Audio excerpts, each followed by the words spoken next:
Karen, have you seen my new shoes? You know, the gold ones that go great with my new dress? With the diamond things on them? I can't find them.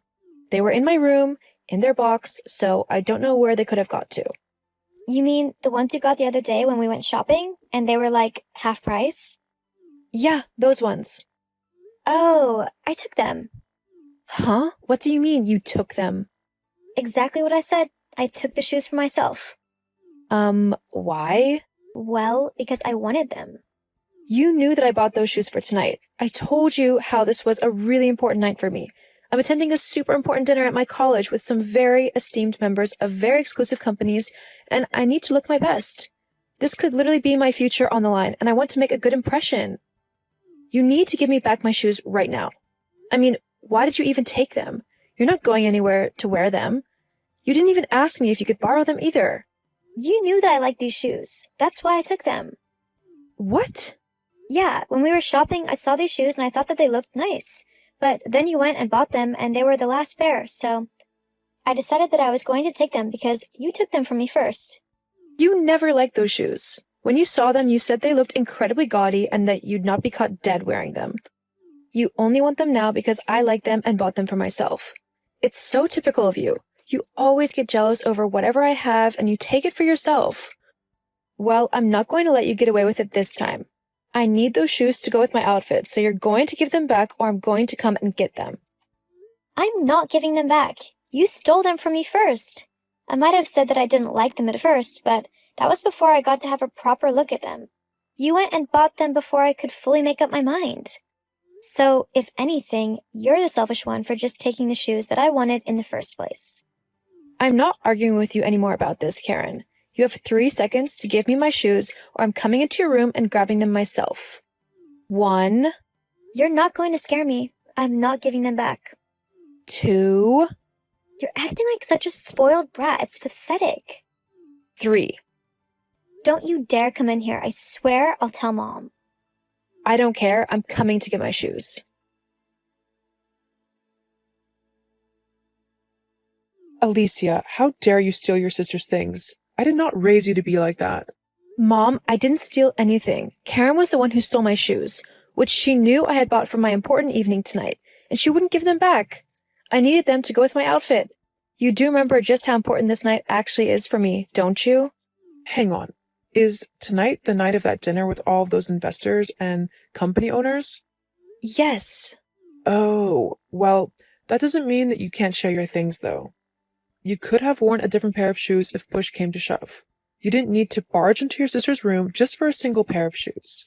Ugh, I can never win with you. You always take her side. It might not matter to you, but I am sick and tired of Karen taking my things whenever she wants, without asking me, even when she knows that I need them. And you never tell her to stop doing it either. If you're not going to tell Karen to stop, then I'll just have to take back everything she stole myself. There's no need to be so dramatic. Look, next time, maybe just ask nicely. I'm sure Karen would give you your things back. She's just going through a rough patch at the moment, so we need to be a bit more understanding for her. Mom, making excuses for her isn't going to help her. Her so-called rough patch is entirely her fault. If she had actually turned up to her job and done it properly, then maybe she wouldn't have been fired. As far as I'm concerned, she hasn't bothered to look for a new one in the last 6 months, so her situation is entirely up to her. And it doesn't give her the right to take my things simply because she can't afford her own. Now, you're just being selfish. Your big sister needs your help, and you're just going to ignore her? When she starts actually taking responsibility for herself, then I'll show some sympathy and help her out. Until then, she's going to have to deal with things on her own. Anyway, I need to go now if I'm going to make it to the dinner on time. I'll be back later. So, I take it your dinner went well the other week? Huh? Oh, yeah, it went amazingly. I met so many people and made so many contacts. I might even be in line for some major funding for my work. Isn't that incredible? Uh-huh, sure. I'm also guessing you've had an increase in money as well? How'd you manage that? Conned some old rich CEO into being your sugar daddy? What on earth are you on about? Well, I just noticed that you seem to have a new car, and it's an incredibly fancy and expensive one at that. There's no way you could afford to buy that on your normal wage. So I'm guessing you've conned some old CEO into buying it for you. I have to admit, that's pretty smart. Shame I didn't think of it first. Oh, you mean the Porsche in the garage? Yeah, obviously. There aren't any other fancy cars around, are there? It's not mine. Yeah, I'm not stupid. I know it's yours. There's no way Mom or Dad could afford something like that. No, honestly, it's not mine. You're a rubbish liar. Anyway, I'm going to take it out for a while. I'm only telling you this because you'll just get Mom to yell at me again if I don't ask your permission to borrow it first. Karen, first of all, you're not insured to drive that car, so you can't take it anywhere. Secondly, it's not even my car, so there's no way that I'm letting you drive it even an inch off of the drive. I know you're just trying to lie to me so that I don't borrow the car, but it's not going to work, Alicia. I swear, Karen, if you touch that car, you'll regret it. Yeah, whatever. Karen, where are you? I told you not to take the Porsche anywhere. I can't believe you came into my room and stole the keys for it. Answer me, Karen. What do you want? Bring that car back right now. Why? Worried that everyone will think I look way cooler in it than you do? Don't worry, they already thought that. I told you that it's not my car, it's my friend's. Nice try, but I don't believe you. Okay, fine, but don't say I didn't warn you. Warn me about what? No, you didn't want to know when I tried to tell you, so I'm not going to bother now. Have fun driving around looking cool, whilst you can. You're just trying to scare me. Well, it's not going to work. Sure. Whatever. Now leave me alone. I'm driving, don't you know? Oh, and I might have scratched the car a little bit, but you don't mind, right? It's not like you can't afford to get it repainted or whatever. Of course. You have fun. Don't worry about damaging the car or anything. I'm sure everything will work out just fine. If you think being calm and uncaring is going to get me to bring the car back, you're wrong, you know. Oh, I know. You nor the car will be my problem for very much longer, though. What do you mean? Oh, you'll find out soon enough. Huh?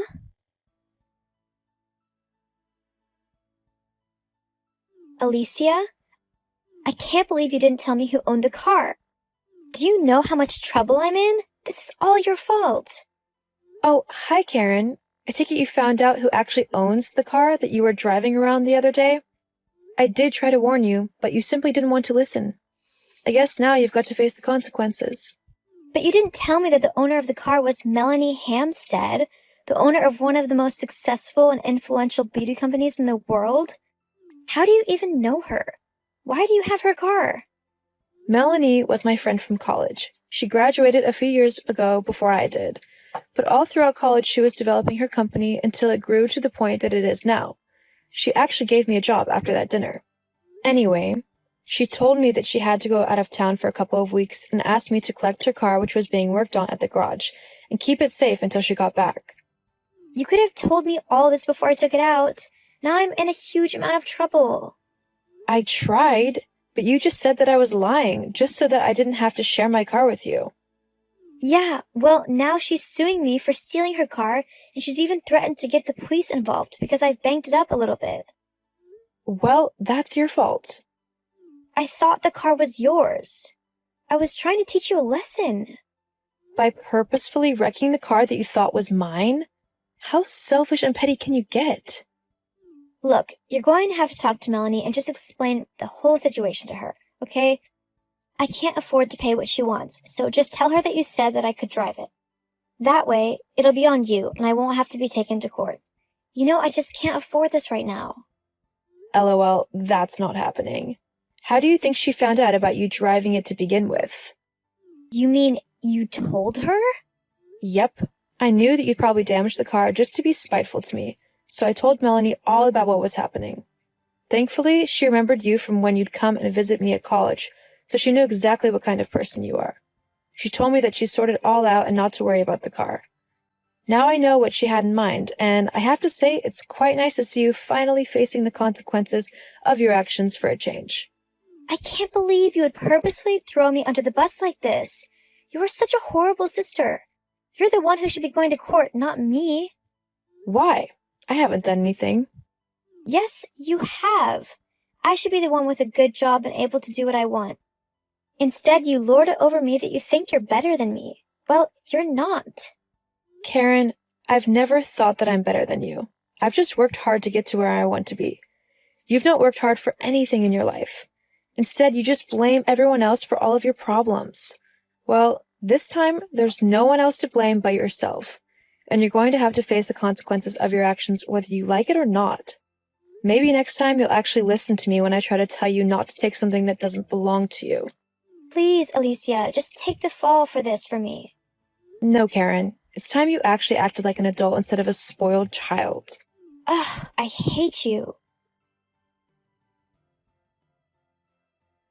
In the end, my friend took Karen to court over the theft and damage of her car.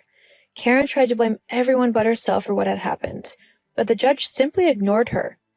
He ordered her to pay Melanie a substantial amount of money in reparations for all of the damages that she had caused to the Porsche. To do this, Karen had to get a job at a local supermarket, which she wasn't a big fan of. But with no other way to pay Melanie the money, she had to stick it out. Meanwhile, I went on to work for Melanie and developed a great relationship with her. We're currently working on expanding the company even more, and thankfully, Karen has stopped stealing everything that belongs to me. I think it's safe to say that she's finally learned her lesson.